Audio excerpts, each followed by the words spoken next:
Now, if we're going directly to consumers, okay, just people, in their houses or people anywhere, then we're probably talking about business to consumer or B2C, which essentially means that a business who is, you or the person that you're doing the work for is selling directly to consumers. Anything that gets sold via Amazon is a B2C product, okay, because it goes directly to consumers.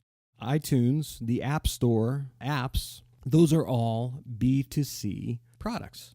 So that's a B2C user. And the questions for them are a little different because in this case, we're not asking them about their sort of daily work habits. We're not asking them about the company that they're a part of because those factors have a lot less influence on their buying decision or their use decision.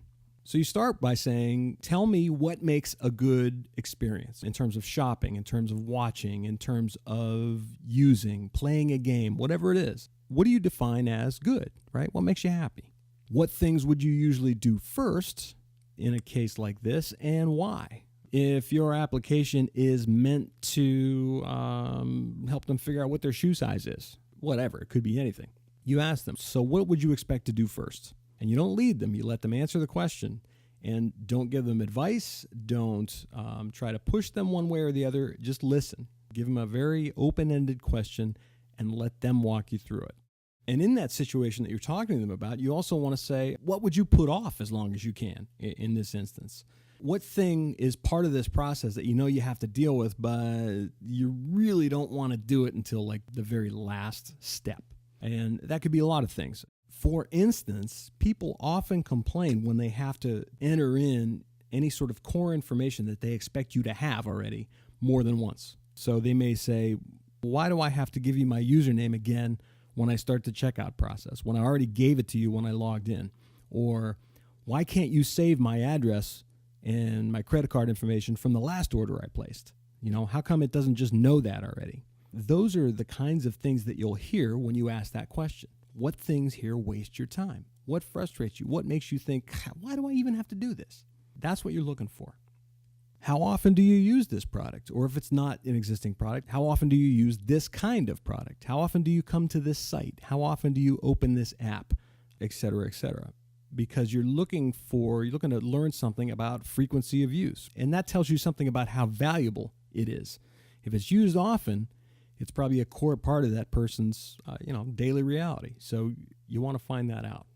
What do you use it for most often? Oftentimes, a site or an app is designed for one specific purpose, and you'll find that someone is using it in a way that's slightly different than what was intended.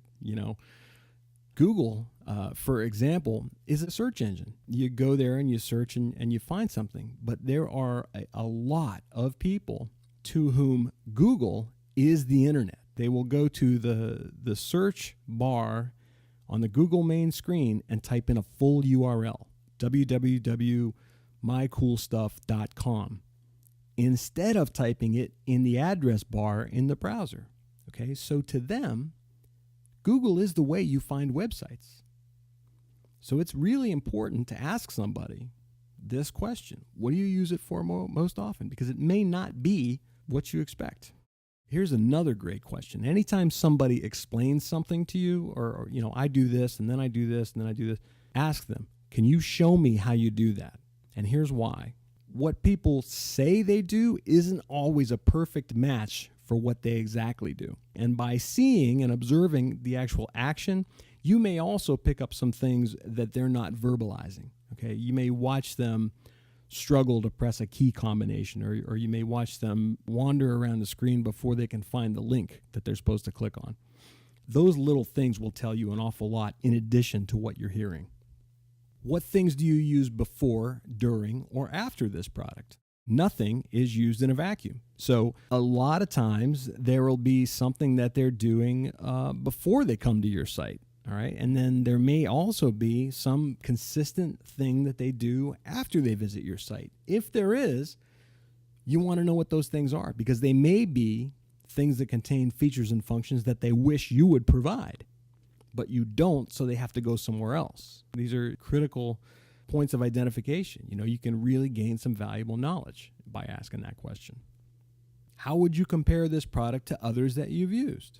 You're just asking for a review on the spot. In your travels, how does this stack up against other things that do similar things or the same thing? Or if there's no direct comparison, you could say, what are the top 3 things, top 3 sites, top 3 apps, whatever it is, that you use on a regular basis? What are the things that you return to time and time and time and time again? And could this become one of those things? Can you see this becoming part of your daily or some sort of regular routine?